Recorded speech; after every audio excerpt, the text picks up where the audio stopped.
Manx Radio's Update with Lewis Foster.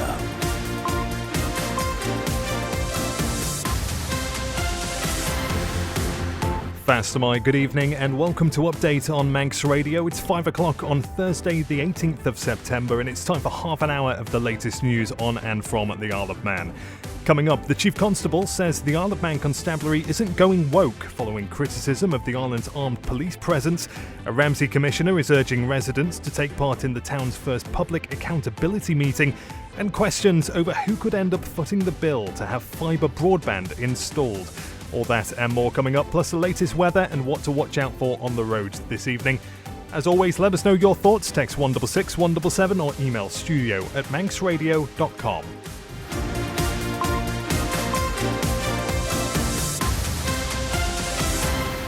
First of all, let's take a look at the latest news headlines with Siobhan Fletcher. Fastamai, Siobhan. Fastamai, good evening. A verdict of accidental death has been recorded at the inquest of a Crosby man who died last year. 22-year-old Robert George Kissack was hit by a car whilst crossing the carriageway on Whitebridge Road in Onchan in the early hours of the 29th of December. The coroner of inquest described his death as a tragic loss given his young age. A teenager will stand trial next year after pleading not guilty to the murder of a 14-year-old boy in Ramsey. The boy, who was also 14 at the time of the incident and can't be named because of his age, denied murdering Christopher McBurney in May during an appearance at Douglas Courthouse. Ramsey Town Commissioners has issued a clarification after wrongly describing an investigation into one of its board members' Facebook comments as criminal. The local authority announced at the beginning of last night's meeting that a post by Commissioner Elizabeth Shimmin concerning the recently killed Charlie Kirk was being looked into. Police have confirmed a complaint was made about the Facebook post, but having referred it to the Attorney General's chamber, there will be no further action taken by the constabulary. There are no plans to make it mandatory for cyclists on the island to wear helmets. The Infrastructure Minister has responded to a written Tynwald question, saying the current law doesn't allow her department to enforce those kinds of regulations. And it's hoped a series of projects designed to engage people in the Manx language will represent the whole community. 30 initiatives will receive £500 of funding from Culture Vannin as part of the Treicht 26 scheme as part of the Year of Manx. Manx Language Development Officer Ruth Kegan-Gell says it's important the language is accessible to everyone. It has to represent and reflect the whole community and see that the Manx language, like any other language, is constantly evolving. Turning to the international news this evening now, Donald Trump has admitted a disagreement with Sir Keir Starmer during his state visit. The US president says the pair don't see eye to eye on the Prime Minister's plan to recognise a Palestinian state. Mr Trump, who was praised by the King last night for efforts to stop wars, also hit out at Russian President Vladimir Putin. The one that I thought would be easiest would be because of my relationship with President Putin, but he's let me down. He's really let me down.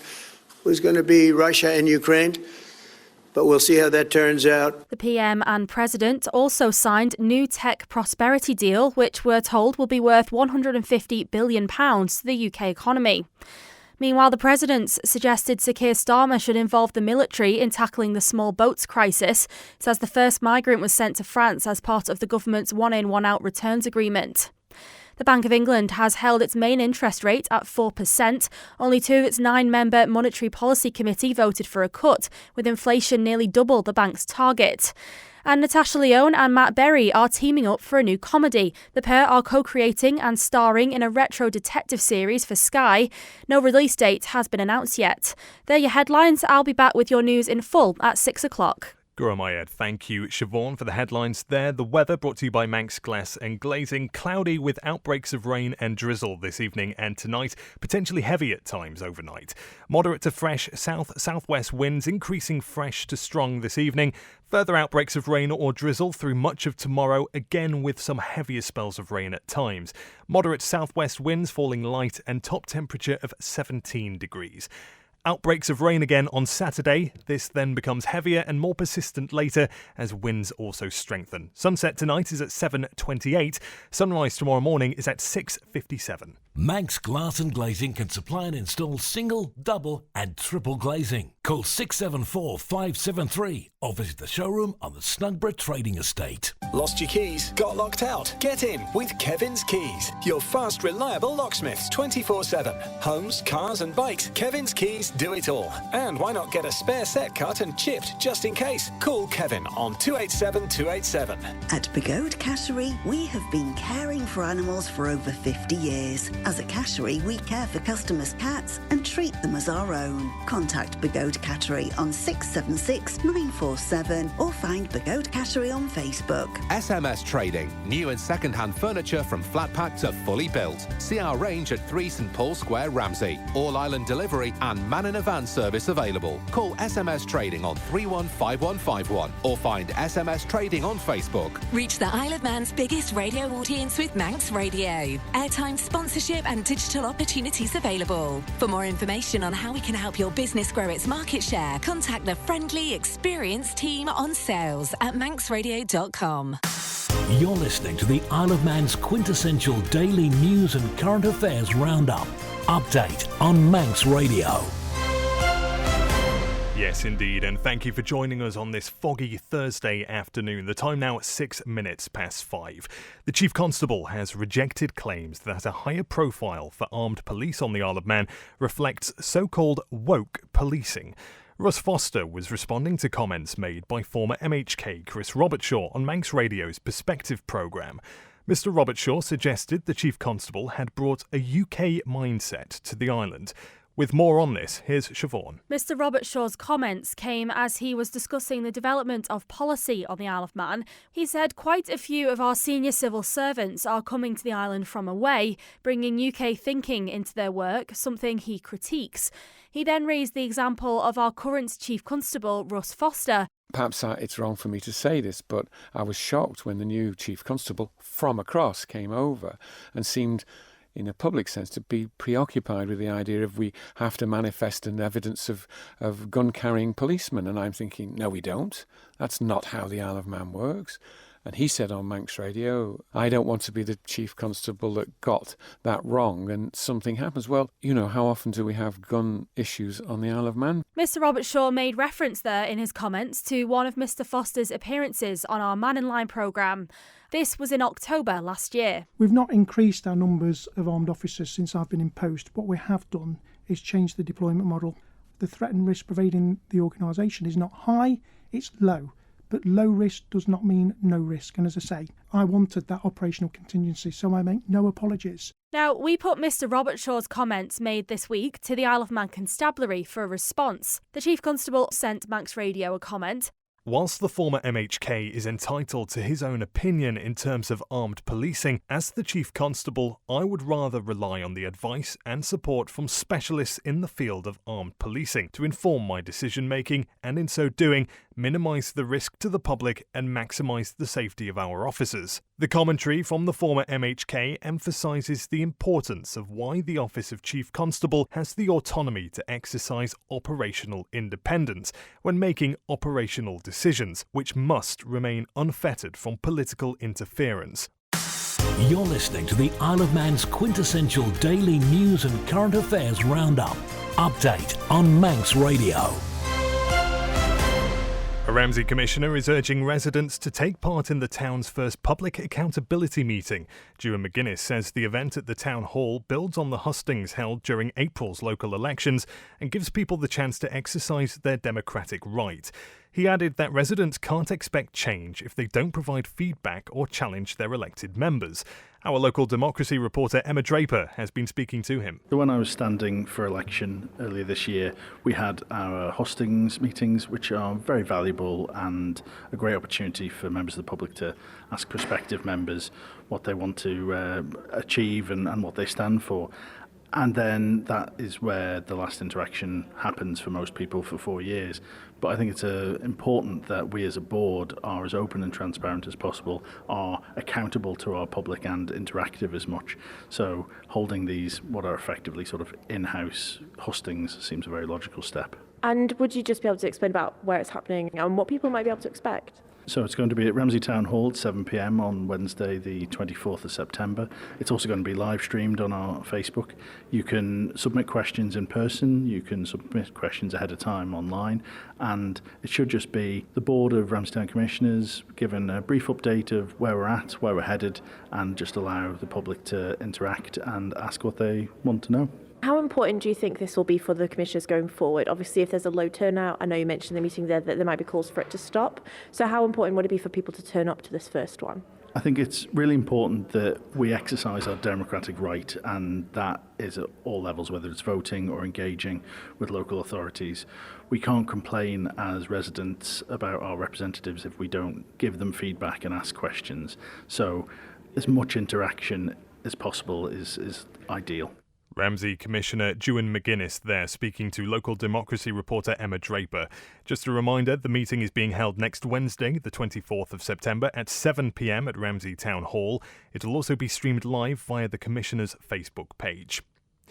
Now, the time is coming up to 11 minutes past 5, and a warning that this next story contains information which some listeners may find distressing. A verdict of accidental death has been recorded at the inquest of a Crosby man who died last year. Robert George Kissack was hit by a car whilst crossing the carriageway on Whitebridge Road in Onken in the early hours of the 29th of December. Siobhan Fletcher reports. The 22-year-old had taken a taxi to the area with a friend for an after-party following a night out in Douglas. At around 3:30 a.m, he walked his friend across the road to the entrance of the Manx Fun Farm for her taxi home. Whilst attempting to cross back again, Mr. Kissack was struck by a BMW travelling at around 60 miles per hour.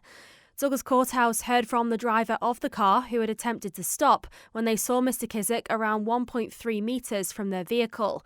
They had seen the lights of the taxi ahead whilst travelling on the unrestricted road and had turned their headlights from full to dipped so as not to dazzle the driver. Whilst giving evidence to the court, PC Daniel Joyce, an experienced collisions investigations officer, said it was so dark that evening that you couldn't see your hand in front of your face. He said he didn't believe the driver could have braked any earlier than they did. Further police statements also revealed the driver had provided a 0 reading for intoxicants during a breathalyzer test and had passed a drug wipe. No charges were brought against them. The inquest heard the driver had travelled to Douglas in the early hours of the morning to collect 2 friends from a night out. After the collision, one of the passengers, a soldier trained in first aid, led efforts to resuscitate Mr. Kissack. Douglas Courthouse heard Mr. Kissack, who's well known in the island's farming community, died as a result of extensive and serious head and brain injuries, which meant he died extremely rapidly. The coroner of inquests found that he would have took the view that he could cross the road safely that night, but may have misjudged the situation, having consumed alcohol earlier in the evening. In her statement, Mr. Kissack's friend said he lit up a room, and she described him as giving off a big brother vibe, saying he cared for all those around him. She said he was a proper farmer who always seemed like a happy guy. The coroner of inquests praised the efforts of the driver's 2 passengers for their resuscitation attempts and their handling of the situation until emergency services arrived. He described it as a tragedy that those attempts were unsuccessful. Expressing his condolences to Mr. Kissack's family, James Brooks said it was a tragic loss, made more so given his young age. If you've been affected by any of the issues in this story, there are details of local organisations that provide advice and support at manxradio.com/support. Siobhan Fletcher there with that report. You're listening to Update on Manx Radio, and the time is now 13 minutes past 5. Still waiting for fibre broadband at your home? Manx Telecom says it's committed to giving every household access by 2029, ahead of the copper network switch-off. But with delays in installing telegraph poles in some areas, questions remain over who might have to foot the bill if problems continue. Darren Timpson has more. Recently, Arbury, Castletown and Maloo MHK Jason Morehouse asked the Minister for Enterprise whether social housing tenants, for example, would have to pay to access the technology. Mr. Tim Johnston says the department doesn't hold data regarding who has to pay to install fibre broadband. Requirements to installing the technology, he says, are subject to the nature and availability of existing infrastructure. properties serviced by telegraph poles incur no installation charges, and the department provides no financial support for properties where no poles nor underground ducts are present. Installation aside, Mr Johnson does say that CURA, the Communications and Utilities Regulatory Authority, is actively considering the introduction of so-called socially targeted tariffs. I asked Jason Morehouse how he felt about this response. Several times I've tried to find out how many people are actually in the situation of having to pay, how many people have said they aren't able to pay that money so they're going to have to wait. And unfortunately, despite asking three very clear questions in terms of numbers, I've got no numbers at all. They also answered about your socially targeted tariff, something I think you called for as well. What did you make of the answer about that? It's unfortunate that it's been delayed slightly over the summer because of all the other work CURA's been doing in terms of the consultations and the competition legislation. So I'm hoping that within the next couple of weeks there's going to be an update on that. And if things go to plan, in January or February next year, that's going to be a service that's going to be available from all the telecoms on the island. So it's going to be a system where people are going to have the option of a lower cost internet access, which is going to be down to choice. If people actually need it or prefer it, that is on the table. Manx Radio Travel, driven by Quayside Tyres and Service Centre. We'll take a look at the roads now. The mountain road is closed from Brandywell to the Cregna Bar for drainage work. Businesses on the mountain will be open as normal. In Union Mills, all this week, a short section of Strang Road is one way between the Methodist Chapel and the main road for wall repairs. Traffic can't turn from the main road onto Strang Road during the works. In Douglas, temporary lights on the Newcastletown Road between Saddle Road and the Quarter Bridge for estate entrance works there, and temporary lights on Lord Street between the Brown Bobby and Athol Street for service connection work. North of Cronkovody, temporary lights on the TT course at Handley's Corner for duct work. In Peel, a short stretch of Glen Faber Road is closed near the new sewage treatment plant. And tomorrow, the Slough will be closed from 8:30 in the morning until 5 for the Festival of Motoring, of course. Now, if you're travelling on and off island, a quick look at the sailings, and there was a delay to the Manxman's departures this afternoon. It left Heysham at 22 minutes past 3, is expected back into Douglas tonight at 7:15. That's having a knock-on effect to the 7:15 departure back to Heysham, so passengers on that sailing are asked to check in no later than 8 o'clock to ensure a prompt departure there. And I'm glad to say, no problems to report over at the airport. Ask how you can spread the cost interest-free at Quayside. You're listening to the Isle of Man's quintessential daily news and current affairs roundup. Update on Manx Radio. 17 minutes past 5, government has published its Child First policy, which claims to put children at the heart of its decision-making. The plan is said to have been shaped by young people themselves, as Amy Griffiths reports. One of the key things children asked for was to be more involved in decisions that affect their lives. They said they want to learn about their rights, be able to access better services, have more opportunities to grow and play, and see stronger support for families. The policy puts in place a cross-government framework to make sure every government decision prioritises the best interests of young people. Cabinet Office Minister David Ashford says every child deserves to grow up safe, supported and heard, and this policy is our commitment to doing just that. Training in children's rights and how to incorporate them into decision-making and policy-making is also being provided to government ministers, department members and to public service staff. Government says it's already implemented a number of schemes hoping to put children first, including healthier meals in primary schools, schemes to improve their oral health, and giving them faster access to mental health services. The policy is due to be laid before Tynwald in October, and you can find both the full policy and a child-friendly version at manxradio.com. Amy Griffiths there with that report. Now, from stamps and stickers to murals and even Manx translations of pop songs. They're among the projects chosen by Culture Vannin for its Treisht 26 scheme, part of the Year of Manx. The initiative offers £500 grants to support creative ideas that celebrate and promote the language. Manx Language Development Officer Ruth Keggin-Gell explained more to Howard Kane. We have basically given 30 different projects out, and they're going to be really delivered throughout the year. So some of them will be delivered at the start of the year, ready for the year in January, or just before the year has started. And then some of them will be delivered as we go through the year. So there will always be things coming through. Some of them are very, actual physical products that are going to be delivered. So things like, stickers and stamps with positive affirmations of Manx on that will be delivered in different community settings for free, or murals celebrating and utilising Manx, or community art projects as well. So there's kind of visual art side of things, but also some connect with music. So for example, new songs for school choirs, or new songs that can be utilised in school settings, in classrooms. But there's all sorts of things as well, like new Manx lessons for new different communities who haven't accessed those before. So many different ideas. I think I saw a project to translate pop songs into Manx. I suppose that might possibly need some words hitherto weren't used in the Manx language. It depends what those words are, absolutely. Yes, this is true. I mean, I suppose if you look at a lot of pop songs, the language that is used throughout is normally fairly easy to translate, but you do sometimes have to go around things in a different way. So, for example, you'll have rhymes in the English language in a pop song. Well, how then do you get the same sense across and then still have rhymes going on in the Manx language? So we're really excited to see. So somebody has got that project, so we're excited to see what they do. They have got a track record of being an excellent person for translation. I won't say who their name is, I won't put them on the spot, but yeah, they've done some really fantastic work and dealt creatively and poetically with words before. So that'll be really fun to see.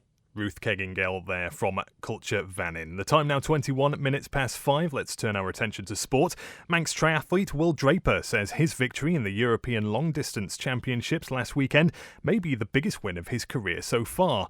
In a year where the Ireland competitors featured frequently on the international stage, he's also been telling Manx Radio how much he feels he's progressed throughout this season. Yeah, I think it has to be the highest, really, which is nice. It's a progression on the grand scheme of things, and one thing's led to another, and each result that I've had has been a progression from the last. So yeah, it's obviously recognised amongst a lot of people to have a title, a European title. So it's nice to get that recognition from people that don't necessarily understand the different races I can do within the sport. It's kind of one of them ones that everyone can understand. Not just this, winning the European Long Distance Championship, but the couple of appearances you've made on the T100 Triathlon World Tour with a couple of impressive results as well. Do you feel in the last sort of 12 months, or particularly this season, you've made another step up from where you were already? Yeah, it's definitely been another step in the right direction. I think that's the thing that everyone wants, really, is consistent improvement. As an athlete, the hardest thing to deal with is them setbacks and things like that. But this year has been a great year for managing to stay injury free and avoiding illness. And obviously there's a little bit of luck, especially on like the bike, avoiding sort of mechanicals in races and things like that. And when all that aligns with the training and the consistent work in training, then obviously the results continue to improve. So it's been nice to have that all come to this year so far. What's next for you in terms of triathlon? What are your latest plans? So it would be an opportunity to kind of end my season now, but next year I would like to do a full distance, so another iron distance during the middle of the season. So I almost want to practice, see how my body recovers and how I can prepare for the next race. So I'm looking at a race within the next sort of 3 to 5 weeks. I'm not entirely sure which race yet, but just trying to go back. Manx triathlete Will Draper there. Now, a large Manx contingent is heading across to the UK for a long-awaited return of the Celtic match races at East Fortune in Scotland this weekend. The event sees teams from the Isle of Man, Ireland, Scotland and Wales compete in 2- and 3-wheeled racing against each other.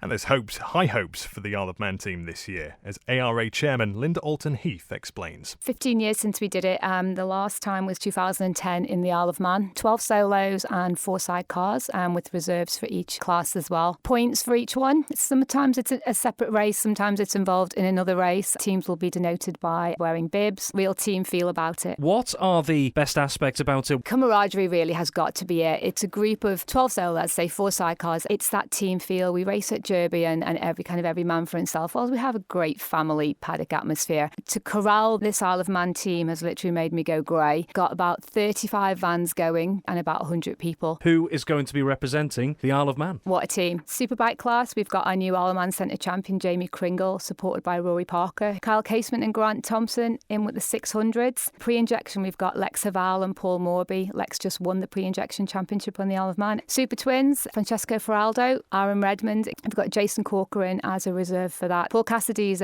super reserve. Got him in as reserve for Superbike, 600s and pre-injection. CB500s, we've got Sam Bowers, Dewan Hunter, and we've got Matt Davies in as reserve. Juniors, we've got two of our youngsters going, so George Cowie and again Ewan Bainborough. And then sidecar team, these are the ones to beat: Ryan and Callum Crowe, Hopi and Lenny. We've got Jimmy Ben Gale, and we've got Stu Bainborough and Liam Wood for our sidecars, and we've got a reserve sidecar going, which is Michael Jackson and Jake Roberts. The big news not long after the team was confirmed, really, that the next Celtic Match races are due to be held on the Isle of Man in 2026. So how exciting is that? Yeah, the Isle of Man's only one in the Isle of Man, so we're hoping to break that when we go to Scotland. But yeah, we're having it here next year. We've got a main sponsor this year of Ocals, and we've been hugely supported by the Steam Packet. So having it here next year as well will just help us with assisting our sponsors. And yeah, it should give us a home advantage. Linda Alton-Heath there, speaking to Manx Radio sports editor Rob Pritchard, who I'm glad to say joins us in the studio now with the latest sporting news. Fast am I, Rob? Fast am I, Lewis. First tonight, it's been a bright start for Manx equestrian star Yasmin Ingham at the 2025 FEI Eventing European Championships. During today's opening dressage round at Blenheim Palace in Oxfordshire, Ingham and horse Rehi DJ finished third with a score of 29. The only ones to finish ahead of them were German duo of Malin Hansen-Hotop and Lebusa Lebecki.